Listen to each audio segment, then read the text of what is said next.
गलती करता हूँ, गलत फैसले करता हूँ, फिर सोचता हूँ कि ये मुझसे क्या हो गया। कल भी मैंने कहा था कि ये कोई छठी जमात का बच्चा अगर बात करे तो समझ में आती है। लेकिन कमाल साहब, सर आपने बात की जिहाद की। सर जिहाद तो वज़ीर आज़म पाकिस्तान भी फरमा रहे हैं। वो कह रहे हैं कि मैं जब भी घर से निकलता हूँ तो मेरे जहन में ये होता है कि मैं जिहाद करने के लिए जा रहा हूँ। उस जिहाद के लेकिन समरात हम तक पहुँच नहीं पा रहे। देखिए, अब उनकी बातों को अगर सीरियस लेने लगे हैं आप, तो मैं इसमें आपके लिए दुआ खैर करने के अलावा कुछ और नहीं कर सकता। पाकिस्तान का कौन सा आदमी है जो उनकी बात को, उन्होंने तो जिस मसले पे बात की है, मतलब लोग कहते हैं अब खैर मनाओ, अब जो है वो अब कोई होने वाला है, अब नोटिस ले लिया तो उसकी कोई ऐसी की तैसी होने वाली है यहाँ पे। तो आप जो है वो छोड़ें, आई मीन एंजॉय करें, कुछ और सुने, कुछ और देखें। अच्छा, एंजॉयमेंट के लिए कल एक और बयान उन्होंने दिया था, वो भी आपने पढ़ा होगा कि गलती करता हूँ, गलत फैसले करता हूँ, फिर सोचता हूँ कि ये मुझसे क्या हो गया। कल भी मैंने कहा था कि ये कोई छठी जमात का बच्चा अगर बात करे तो समझ में आती है। लेकिन मुल्क का वज़ीर आज़म, भाई रिक्शा ड्राइवर को आप जो है ना जहाज चलाने दे दोगे ना, तो वो रनवे भी तोड़ेगा, वो घुस जाएगा जो है वो एयरपोर्ट के अंदर, और वो जहाज भी तबाह बर्बाद करेगा, और पैसेंजर बैठा दिए साथ उसके, और तो फिर लेके घुसेगा कहीं ना कहीं।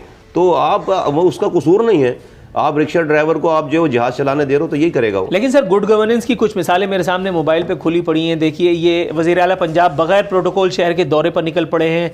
दूसरी जानिब वज़ीर आला खैबर पख्तूनख्वा, तो बगैर प्रोटोकॉल निकल सकता है? वज़ीर आला खैबर जानते ही नहीं कोई है, वो आराम से निकल सकता है, उसको घर वाले पड़ोस नहीं पहचाना उसको वज़ीर आला। ये तो देखिए मजाक की बात होगी, लेकिन वज़ीर आला खैबर पख्तूनख्वा बाकायदा कमर पे हाथ रख करके और वो थाने में पहुंच गए। ये इस तरह की फोटो सेशन रात में गए होंगे, दिन में तो उनको मेरा रात में गए 9 बजे के बाद गया होंगे। ये वाकई 9 बजे के बाद होगा, उनको जो वीडियोस है ना उसकी 9 बजे के बाद वो उनको फिर नहीं होश होगा कि वो कहाँ जा रहे हैं। वो कमर पे हाथ रख के चले गए, वो तो मुझे नहीं पता। बहरहाल अच्छा, मुझे ये बताइए, इंतखाबी शफाफियत के बारे में बात कर लेते हैं। हर दूसरे दिन कोई ना कोई, एक तो बाकायदगी से तसलसल के साथ जो ये इलेक्शन हारती चली जा रही है, शाबाश है इस हुक्मरान जमात को, उसके बावजूद भी इंतखाबी शफाफियत एक बदस्तूर सवालिया निशान है। इलेक्ट्रॉनिक वोटिंग मशीन के बारे में कहा जा रहा था कि ये अगर आएगी तो फिर झोलझाल नहीं हो पाएगी। उधर इस्तरदाद फरमा दिया शहबाज शरीफ साहब ने, वो कह रहे हैं हम इसको मुस्तरद करते हैं। सर अगर ये अच्छा काम है, इससे इलेक्शन में झोलझाल के इम्कानात कम हो सकते हैं, तो क्यों नहीं अपना लिया जाए? सारी पार्टियां जो बड़ी पार्टियां रही हैं, चाहे वो साबका हुक्मरान हो, मौजूदा हुक्मरान, सिंध वाला हो या वफाक वाला हो, सब 2 नंबर तरीके से इस पाकिस्तान पे काबिज रहना चाहते हैं। इसलिए बारी बारी इंतजार, उनको पता है एक दफ़ा इलेक्टोरल रिफॉर्म हो गया, आ गया, इन सब की छुट्टी हो जाएगी, इन सब की छुट्टी हो जाएगी। और कोई रॉकेट साइंस नहीं है, तुम्हारे पड़ोस में इंडिया में इलेक्टोरल रिफॉर्म हो गया, वहां पे इतनी तबाही बर्बादी है, लेकिन इलेक्ट्रिशियन के ऊपर कोई मसला नहीं होता। वो कोई रॉकेट साइंस है यार? आप जो है वो आप मिसाइल बना रहे हो, आप इलेक्टोरल रिफॉर्म नहीं, आप मिसाइल बना रहे हो बॉस। आप जो है वो आप न्यूक्लियर पावर हो, आप न्यूक्लियर पावर स्टेट बन सकते हो आप।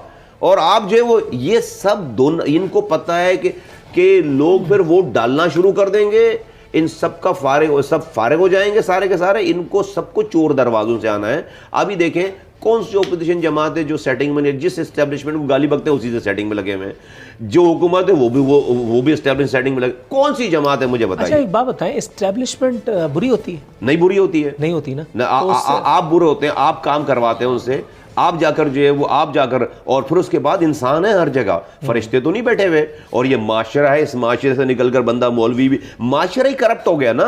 माशरे से निकलकर पॉलिटिशियन बन रहा है, माशरे से निकल मौलवी बन रहा है, एंकर बन रहा है, जर्नैल बन रहा है, सहाफी बन रहा है, बिजनेसमैन बन रहा है। तो माशरा, पूरा माशरा ही करप्ट हो गया है। तो उसमें से जो प्रोडक्ट निकल ली हर जगह उसके असरात जा रहे हैं। दुरुस्त है, दुरुस्त है।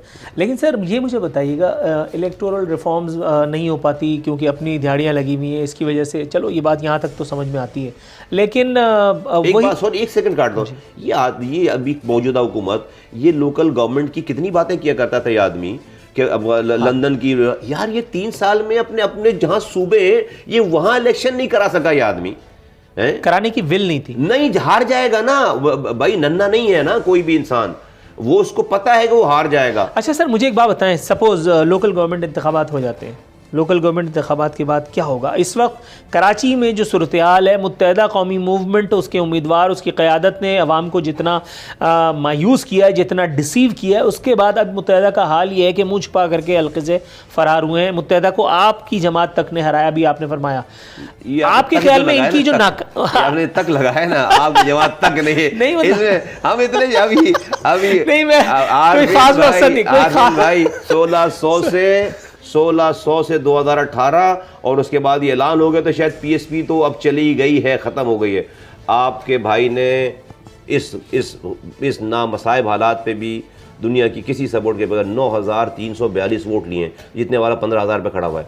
तो 1600 से 9,000 3,000 इतने नामसाइब हालात पे इंडिजिनस, ठीक है ना। तो ये मुत्तहदा की नाकामी, ये जो यहाँ हुई है, ये क्या मुकम्मल सियासी सवाल का आगाज है क्या है? इंशाअल्लाह ताला आप देखिए ना, आप देखिए इन्होंने पूरी कैंपेन ही मेरे खिलाफ, इनको कोई पीटीआई की फिक्र नहीं थी, इनको कोई पीएमएलएन की फिक्र नहीं थी, इनको सिर्फ मुस्तफा कमाल की फिक्र थी।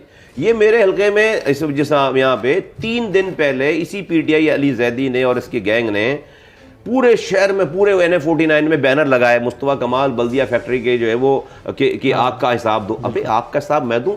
जिस पार्टी ने लगाया, जिसमें मैं था, तू उसके साथ जो है वो हुकूमत बना रहा है, बैठा हुआ है। आग का हिसाब तो मुझसे मांग रहा है, आजा भाई ले ले आग का हिसाब, तू वजीर आजम है, तेरा आदमी, तू खुद वजीर है, बुला लेना मुझे जरा, मैं आग का हिसाब दूं तुझे। तो इतने बदबख्त लोग हैं ये, अल्लाह माफ़ करे। और वो इतने, ये दोनों पार्टी, इनको पता है कि अच्छा ये अभी आपसे ब्रेकिंग न्यूज़ दूं, भाई मुस्तफ़ा कमाल ने बल्दिया फैक्ट्री में आग लगाई, ये लिख रहे हैं, बैनर लगा रहे हैं। तो तुम्हारा गवर्नर अभी 6-7 महीने पहले मुस्तफ़ा कमाल को मिठाई का डब्बा लेकर आके कह रहा था कि आप हमारे साथ आ जाएं, मिठाई का डब्बा गाड़ी में पड़ा हुआ है और हमें ज्वाइन कर लें, पूरा कराची आपका है। 7 नाम ले रहा हूं, 7 महीने पहले तू तो भंग पी के बैठा हुआ था 7 महीने पहले। गवर्नर बोल रहा हूं मैं, आपके टीवी पे बोल रहा हूं, यानी 7 उन्होंने महीने आपको पहले जो है वो डब्बा लेकर आया, डब्बा हो गया भाई, मिठाई का डब्बा गाड़ी में पड़ा, मुस्तफा आप हाँ बोले बस, जो पूरा कराची आपका है, और मुझे क्या कुछ दे रहे थे ये।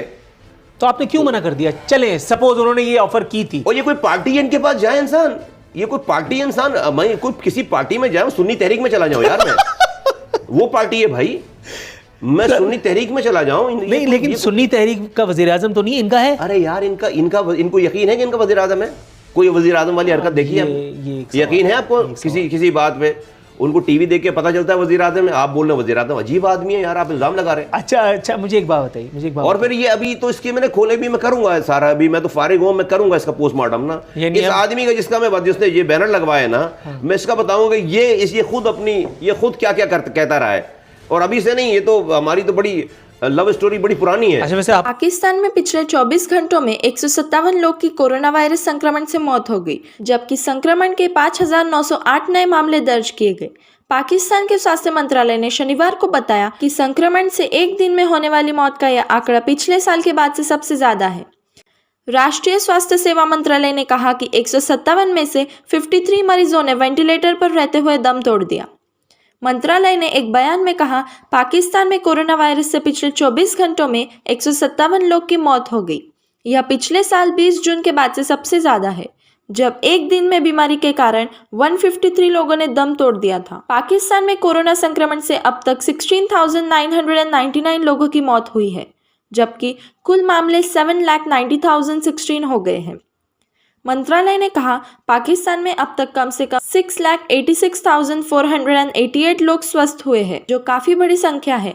देश में 86,529 लोग अब भी संक्रमण की। पूरी दुनिया में कहर मचाने वाला कोरोना के कारण पाकिस्तान में हालत भी बेहद खराब हो गए हैं। पाक प्रधानमंत्री इमरान खान ने देश में फिर लॉकडाउन लगाने का संकेत दिया है। पाकिस्तान में पिछले 24 घंटे में 200 से ज्यादा लोग की मौत हो गई है। यह एक दिन में अब तक सबसे ज्यादा है। या वैक्सीन की कमी के कारण प्राइवेट स्थानों पर बने केंद्र बंद हो गए हैं। प्रधानमंत्री ने लॉकडाउन से पहले खाद्य सामग्री के वितरण की व्यवस्था को सुदृढ़ बनाने के निर्देश दिए। बिगड़ते हालत को काबू करने के लिए 16 शहरों में सेना तैनात कर दी गई है। पाक सेना के प्रवक्ता मेजर जनरल बाबर इफ्तिखार ने कहा कि बहुत उच्च पॉजिटिविटी रेट वाले 16 प्रमुख शहरों में सेना को तैनात किया गया है। इनमें पेशावर, मर्दान, नौशहरा, चारसद्दा और स्वाबी, रावलपिंडी, लाहौर, फैसलाबाद, मुल्तान, बावलपुर, गुजरावाला, कराची और हैदराबाद, क्वेटा, मुजफ्फराबाद और इस्लामाबाद शामिल है। प्रवक्ता ने कहा कि सेना को लागू करने का प्राथमिक उद्देश्य सिविल इंस्टीट्यूशंस और लॉ इन्फोर्समेंट एजेंसियों की मदद करना है। 51% शहरों में पॉजिटिविटी रेशियो 5 से अधिक है और सैनिकों को इन शहरों में सिविल एडमिनिस्ट्रेशन की मदद के लिए भेजा गया है। कोविड-19 की चुनौतियों के बारे में बात करते हुए उन्होंने कहा कि तीसरी लहर अधिक खतरनाक है। इससे संक्रमण और मृत्यु दर बहुत अधिक बढ़ गई है। उन्होंने बताया कि पाकिस्तान की 75% ऑक्सीजन उत्पादन को वर्तमान में हेल्थ केयर सेक्टर को समर्पित किया